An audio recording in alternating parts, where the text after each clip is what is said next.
कर्म लौट करके आता है, इसी जन्म का नहीं, अनेकों जन्म के कर्म है।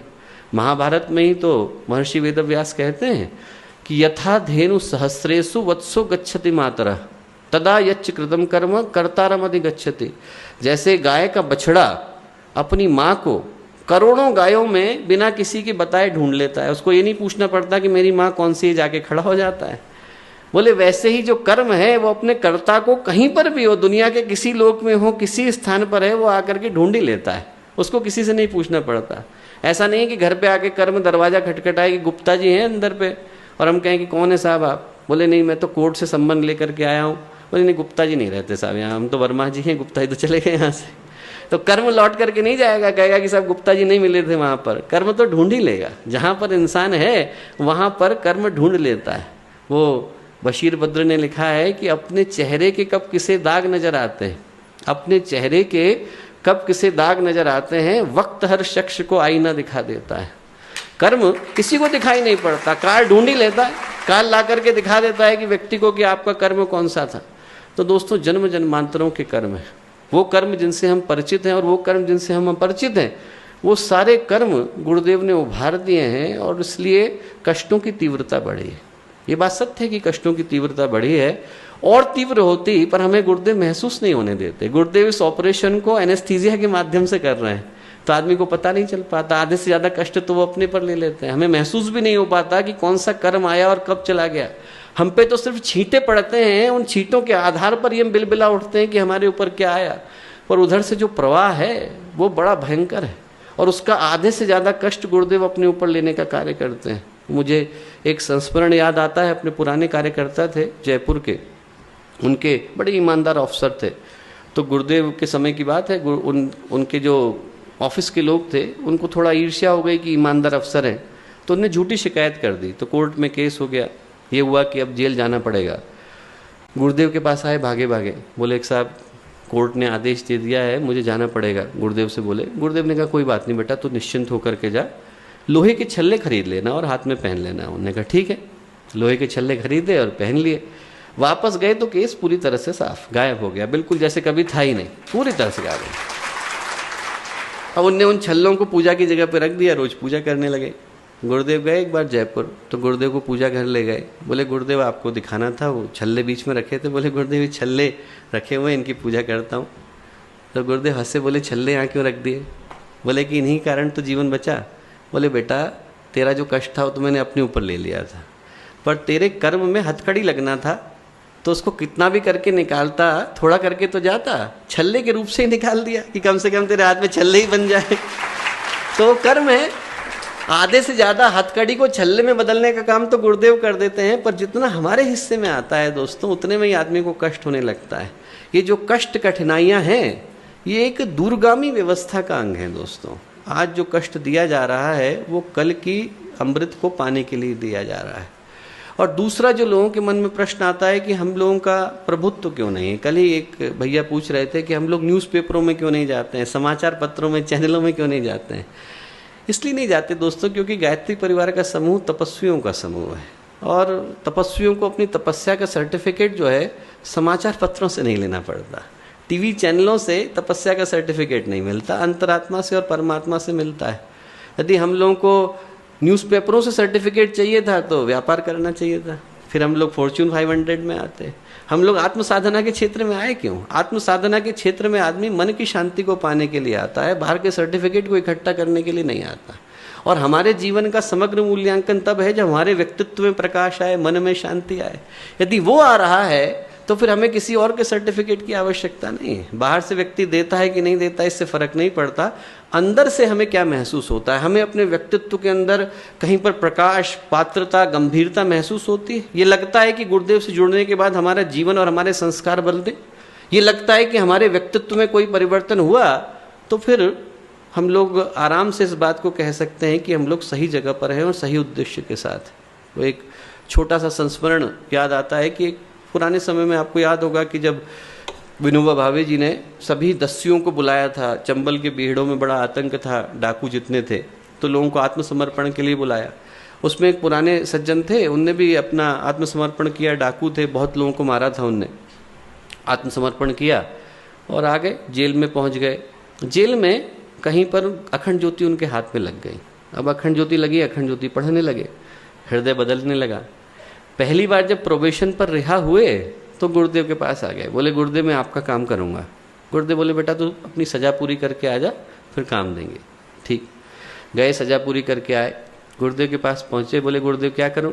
गुरुदेव ने कहा झोला मिलता है ना हमारे यहाँ पुस्तकालय से, जा खरीद ले। झोला पुस्तकालय चलता था, लेकर के आ गए।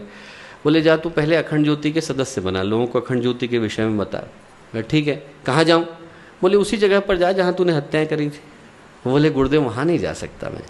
बोले वहाँ जाऊँगा तो जिन लोगों को मैंने सताया था, परेशान किया था, अनेकों निरपराध लोगों को मैंने बहुत कष्ट दिए थे, बोले उनकी आंखें मेरी आंखों के सामने आती हैं, बोले मैं उनका सामना नहीं कर सकूँगा। गुरुदेव बोले कि ऐसा है बेटा कि जब अंगुलीमाल भिक्षा मांगने के लिए गया था भिक्षु बनने के बाद, तो बुद्ध ने उसी गांव में भेजा था जहां उसने हत्या करी थी। बोले तू भी वहीं जा, बदलना है तो उसी स्थान पे जा। तो गए वो अपना झोला पुस्तकालय झोला टांग के, और उनको देख करके लोग डर गए, फटाफट अखंड ज्योति ग्राहक बनने लगे। 300-500 ग्राहक बन गए। अब गुरुदेव के पास पहुंचे, बोले गुरुदेव मैंने तो 500 ग्राहक बनाए। गुरुदेव बोले वो तेरे को देख करके बने कि तेरे अंदर के डाकू को देख के बने। बोले गुरुदेव डाकू को देख के ही बने होंगे। बोले अब की बार तू वो बन करके जा जो तू है, जो तू गायत्री परिवार का कार्यकर्ता हो गया है ना, बोले वो बन करके जा। गए वो दोबारा, और जब लोगों को पता चला कि ये सच में बदल गए हैं तो किसी ने हंसी उड़ानी शुरू करी, किसी ने परेशान करना शुरू करा। लोग की भावनाएं बदल गई, वही लोग जो डरा करते थे वो उनको परेशान करने लगे। तो उनके एक मित्र थे, वो उनसे बोले कि एक बात बताओ, तुम्हें गायत्री परिवार का सदस्य बन करके क्या मिला। बोले ये लोग जो तुमसे डरा करते थे, तुम्हारे को देख करके खड़े हो जाया करते थे, दूर दूर चले जाते थे, बोले आज तुमको देख करके हंस रहे हैं, तुम्हें परेशान कर रहे हैं, क्या मिला। तो बोले कि मेरे को मन की शांति मिली। बोले 20 साल में जेल में रहा, एक रात सो नहीं सका हूँ। बोले हर रात मुझे उन लोगों के चेहरे दिखाई पड़ते थे जिन लोगों को मैंने सताया था, परेशान किया था। रोज रात में उठ जाया करता था डर के मारे। बोले कि अब ये लोग गाली देते हैं पर मन में शांति, आराम से बैठता हूँ, आराम से सोता हूँ, मन में संस्कार आ गया, लगता है कि मरते मरते मैं किसी अच्छे व्यक्ति के साथ जुड़ गया हूँ, सौभाग्य मुझे मिल गया है। दोस्तों वो हमारा असली सर्टिफिकेट, हमारा असली सर्टिफिकेट बाहर नहीं है, हमारा असली प्रमाण पत्र बाहर कौन देगा। समाचार पत्र कहाँ से दे देंगे, न्यूज़पेपर कहाँ से दे देंगे, टीवी के चैनल कहाँ से दे देंगे। मन की शांति का सर्टिफिकेट अंतरात्मा देती है, बाहर से आदमी को सर्टिफिकेट लेने की आवश्यकता नहीं है। और वो सर्टिफिकेट आपको गुरुदेव देंगे, आपकी अंतरात्मा देगी, और किसी के प्रमाण पत्र की हमें आवश्यकता नहीं है। और एक और कारण है, कारण ये भी है दोस्तों कि अपना जो गायत्री परिवार है वो बहुत बड़ा है। लोग कहते हैं 12 से 15 करोड़ का है, और कई लोग कहते हैं कि साहब इतनी संख्या दिखाई नहीं पड़ती। वो गायत्री परिवार नहीं है दोस्तों। गायत्री परिवार वो है जिनका खाता गुरुदेव के अकाउंट से चलता है। बहुत सारे लोग हैं जिनके कष्टों को सहने के लिए गुरुदेव साक्षात खड़े होते हैं। ये जरूरी नहीं कि वो शांति कुंज जाते हो, ये जरूरी नहीं कि आप दीप यज्ञ करो तो आपके दीप यज्ञ में जाकर के बैठ जाएं, जरूरी नहीं कि उनके अखंड ज्योति जाती हो, पाक्षिक जाता हो, युग प्रवाह देखते हो, इससे फर्क नहीं पड़ता। वो सारे लोग जिनके कष्टों को सहने के लिए गुरुदेव को स्वयं आना पड़ता है, जन्म जन्मांतरों की यात्रा है, उनको छींक भी आ जाए तो गुरुदेव बॉडीगार्ड की तरह से खड़े हो जाते हैं। वो सारे के सारे लोग गायत्री परिवार के सदस्य हैं, सारे के सारे। और उन सारे लोगों के जीवन में कष्टों के निवारण की व्यवस्था बनाने के लिए गुरुदेव को पुण्य लगाना पड़ता है। इतना बड़ा परिवार है दोस्तों, योजनाएं अनंत हैं, और सिर्फ इसी पृथ्वी की नहीं, अनेकों जगह की है।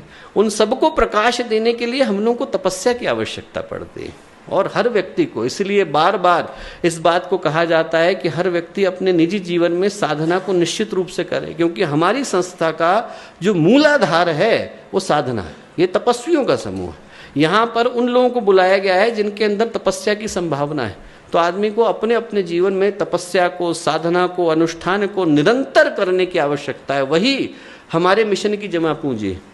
प्रश्न उठता है लोगों के मन में, कष्ट कठिनाइयाँ क्यों हैं? कष्ट कठिनाइयाँ हैं क्योंकि जो अभी हम गीत में सुन रहे थे कि परिवर्तन विभीषिका के बगैर नहीं होता, सृजन ध्वंस के बगैर नहीं होता। कष्टों को सहे बगैर आदमी बाद में पुण्य का अधिकारी नहीं बनता। कर्मों को क्षय करे बगैर आदमी की आत्मा निर्मल नहीं होती। ये कष्ट इसलिए हैं ताकि हम लोग बाद के लिए तैयार हो सके। और प्रभुत्व, दबदबा जानबूझ करके नहीं लिया गया। आप गुरुदेव की आत्मकथा को पढ़िए, हमारी वसीयत और विरासत, 4वीं या 5वीं लाइन में गुरुदेव ने कह दिया है कि यदि हम लोगों को तमाशे करने होते तो उस ओर से हमारा ध्यान हट जाता, लोगों का ध्यान सारा का सारा रंगमंच पर चला जाता, और उस ओर से ध्यान हट जाता जिस योजना को हम लेकर के आए। यदि हम लोगों को तमाशे करने होते दोस्तों तो हम लोग सर्कस खोलते। गायत्री परिवार में आए क्यों? हम लोग यहाँ पर आए हैं ताकि हम लोग अपने व्यक्तित्व का परिष्कार कर सके। हमारा उद्देश्य प्रोपेगेंडा नहीं, परिष्कार है। हमारा उद्देश्य बाहर की पब्लिसिटी नहीं, अंदर का परिवर्तन है। वो गायत्री परिवार का उद्देश्य है। तो ऐसे समय में क्या करने की आवश्यकता है? पहला तो विनम्र निवेदन ये करूँगा कि हर व्यक्ति को शांत होकर गुरुदेव पर पूरी श्रद्धा और समर्पण रख करके पूरे विश्वास के साथ सहने की आवश्यकता है। तपस्वियों का जो आभूषण है वो कष्टों को मुस्कुरा करके सहना है। तितिक्षा उसी का नाम है। यदि हम लोग जल्दी अपने हाथ पैर कांपने लगे हमारे, तो तपस्या के पथ पर आने का फायदा क्या हुआ? और ऐसा कौन व्यक्ति है जिसको कष्ट नहीं लेना पड़ता? महात्मा बुद्ध को नहीं लेना पड़ा था। अपने हाथ से अपने बाल उखाड़ करके फेंक दिए थे, खूना खून हो गए थे, और उसके बाद 3 वर्ष तक उसी स्थिति में बैठे रहे थे। कष्ट नहीं लेना पड़ा होगा? भगवान महावीर के पैरों में कांटे चुभ गए थे, 3 वर्ष तक वैसे ही बैठे रहे थे। एक व्यक्ति आकर कान में लोहे की कील गाड़ गया था, कष्ट नहीं लेना पड़ा होगा? ईसा मसीह को नहीं लेना पड़ा होगा कि लोगों ने माथे में कील लगा दी, पैरों में कील लगा दी, हाथों में कील लगा दी, सर पे कीलों का ताज पहना दिया, कष्ट नहीं लेना पड़ा होगा? रामकृष्ण परमहंस को नहीं लेना पड़ा होगा? रामकृष्ण परमहंस ने जाते जाते शारदा माँ को एक ही बात कही, जो सह सो रह, जो सहता है वही रह पाता है। जिंदगी भर सहा नहीं होगा।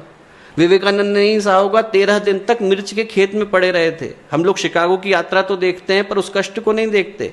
13 दिन तक मिर्च के खेत में पड़े रहे थे, खाने को नहीं था कुछ, मिर्च खाते थे और प्यास लगती थी तो नाली से जो पानी बह रहा था उसको पी पी करके गुजारा करते थे।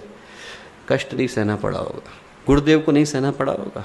मुझे याद पड़ता है हमारे पुराने कार्यकर्ता हैं, वो किसी बात से यहाँ पे किसी से उनका मन बट गया तो नहीं आए, 20 वर्ष तक नहीं आए।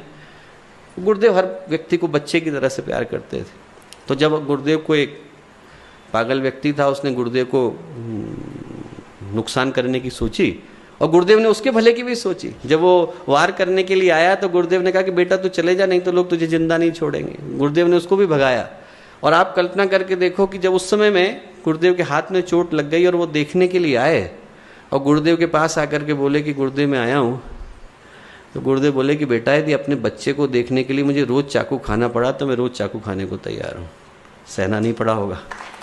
आप कल्पना करके देखो किसको सहना नहीं पड़ता। और यदि हमें सहने को मिल भी रहा है तो हमारे लिए सौभाग्य की बात है। तपस्वियों की मनस्थिति डावाडोल नहीं होनी चाहिए। डावाडोल मनस्थिति तपस्वियों को शोभा नहीं देती। एक क्षुद्रता, निकृष्टता तपस्वियों को शोभा नहीं देती कि 5,000 रुपये वहां ज्यादा मिल रहे थे, वहां जाकर के काम करने लग गए। अरे 5,000 रुपये आपको चाहिए थे तो युग निर्माण योजना में आए क्यों? विचार क्रांति अभियान में आकर के नारा क्यों लगाया कि हम बदलेंगे, युग बदलेगा? आपको यहाँ आने की आवश्यकता नहीं थी, आप 5,000 रुपये लेते। यहाँ आप आए ही क्यों? यहाँ पर आप आए हैं संस्कार के लिए, आए हैं समर्पण के लिए आए हैं। ये डावाडोल मनस्थिति तपस्वियों को शोभा नहीं देती कि वहाँ फोटो खिंचाने का अवसर मिला तो हम वहाँ जाकर के खड़े हो गए। अरे यदि हमारे जीवन का वो उद्देश्य था तो हमें समर्पण के, परिष्कार के पथ पर आने की आवश्यकता ही नहीं थी। हम यहाँ पर हैं तो हमें कष्टों को मुस्कुरा करके सहने की आदत डाल लेनी चाहिए। ये तपस्वियों का असली आभूषण है। ये तितिक्षा तपस्वियों का असली आभूषण है। और दूसरी बात, ऐसे समय में ही तो विश्वास और श्रद्धा की और समर्पण की परीक्षा होती है। असली समय में तो हर कोई नारे लगाने को तैयार हो जाता है। स्वामी रामकृष्ण परमहंस कहते थे कि तोता है राम राम राम राम बोलता है, और जैसे ही शिकारी गर्दन पकड़ने को आ जाए वैसे ही ठेठे ठेठे बोलने लगता है। तो जो समर्पण की परीक्षा है वो तब है, हम जिंदगी भर तो राम राम बोलते हैं पर कष्ट आए उस समय में हमारे मुंह से कुछ और निकलने लगे तो बदल गए हम लोग।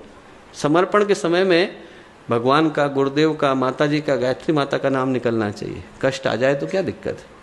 और तीसरी बात मैं बोलूँगा, पहली बात तो ये कि हम लोग ऐसे समय में तपस्वियों की तरह का आचरण करें, तितिक्षा को आभूषण की तरह से ग्रहण करें। कष्ट आए तो सौभाग्य की तरह से लें।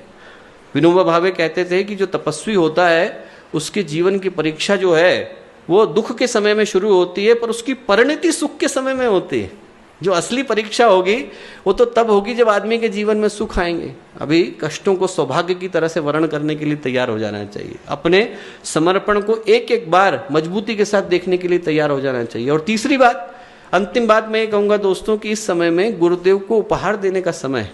जिंदगी भर गुरुदेव ने कष्ट लिया, जिंदगी भर उनने दूसरों के लिए कष्ट लिया और बदले में कामना एक ही थी कि हमारा परिवार अच्छे से मजबूत होकर के खड़ा हो जाए, एकदम अच्छे से संगठन के रूप में खड़े हो जाए। पिता बड़े हो जाते हैं तो पुत्रों का अधिकार होता है कि उनके काम में हाथ बटाएं। ये नहीं कि उस समय में हम मनोकामनाओं के कटोरा लेकर के खड़े हो जाएंगे, साहब हमारी इच्छा पूरी कर दीजिए। और इस समय उनकी तपस्या को विश्व युद्ध की विभीषिकाओं को रोकने के लिए लगाने की आवश्यकता है। अपने कष्टों को तो हम लोग झेल ही लेंगे, कर्म तो हमारे हैं, हम लोग ले लेंगे। गुरुदेव के काम में हाथ बटाने की आवश्यकता है। और एक जो सबसे बड़ा हाथ हम लोग बटा सकते हैं दोस्तों, वो एक नई पीढ़ी को तैयार करके बटा सकते हैं। आप जाइए क्षेत्र में, छोटे छोटे स्थानों पर जाइए, हमारे बुजुर्ग जो बाबूजी लोग हैं 70 साल के हो गए, 75 साल के, उन स्थानों पर कार्य कर रहे हैं। सोचने की आवश्यकता है कि 10 साल बाद वहां पर कौन कार्य कर रहा होगा। हमें अपनी आंखों के सामने वहां पर विरासत को तैयार कर देने की आवश्यकता है। बने और बनाए, दूसरे लोगों को तैयार करें, उन जगहों पर ऐसी सशक्त, ऐसी मजबूत पीढ़ी को तैयार करके खड़ा कर दें कि आदमी को बिल्कुल अंतर पता ना चले। उसको लगे कि गायत्री परिवार में कोई अंतर नहीं आया। आज से 10 साल पहले जैसा गायत्री परिवार था वैसा आज है, और आज से सैकड़ों साल बाद भी वही रहने वाला है। ऐसा तो है नहीं कि यही पीढ़ी है, पीढ़ियां अनंत आएंगी और अनंत पीढ़ियां गुरुदेव की अनंत योजना में अपनी अपनी भूमिका निभा करके जाएंगी। तो हमारा काम है कि हम गुरुदेव के लिए सशक्त पीढ़ियां तैयार करते जाएं, उनके लिए अच्छे, समर्थ, भावनाशील युवाओं को इकट्ठा करते जाएं और उनको गायत्री परिवार के साथ जोड़ते चले जाएं। अपने परिवार से शुरू करें, दूसरी जगह से शुरू करें, पर अच्छे भावनाशील लोगों को लेकर के आए। तो दोस्तों, ये समय विभीषिका का है और विभीषिकाओं में निश्चित रूप से कष्ट कठिनाइयाँ बढ़ती हैं, पर कष्ट कठिनाइयाँ आएंगी तो तपस्वियों की तरह उनका वर्ण करेंगे, उन चुनौतियों का सामना सौभाग्य की तरह से करेंगे। इन समयों में हमें अपने अपने समर्पण की तलवार की धार पैनी कर लेने की आवश्यकता है। इन समयों में गुरुदेव के प्रति अपनी भावनाओं को मजबूती दे देने की आवश्यकता है। जब चुनौतियां आती हैं तभी इस बात की परीक्षा होती है कि ये व्यक्ति कितना मजबूत है। भूकंप आता है तभी मजबूत की परीक्षा हो पाती है कि बिल्डिंग कितनी मजबूत है। वैसे ही समस्याएं जब बढ़ती हैं उसी समय में इस चीज़ की परीक्षा हो पाती है कि हमारा व्यक्तित्व कितना दमदार है। और ये समय हमें अपनी अंतरात्मा के सामने, परमात्मा के सामने इस शिद्दत के साथ प्रूव कर देने का है कि हमारे व्यक्तित्व कहीं से कमज़ोर नहीं है। हम लोग छोटे उद्देश्यों को लेकर गायत्री परिवार का हिस्सा नहीं बने, कष्टों का, चुनौतियों का सौभाग्य की तरह वर्ण करेंगे। गुरुदेव के प्रति अपनी श्रद्धा को, समर्पण को जरा भी कम नहीं होने देंगे और एक नई, मजबूत, संस्कृतिवान, सशक्त पीढ़ी को यहाँ से तैयार करके जाएंगे। ऐसी कामनाएं हमारी परम पूज्य गुरुदेव, परम वंदनीय माता जी के आशीर्वाद से पूरी हों। ऐसी शुभकामनाएं, ऐसी मंगल कामनाएं।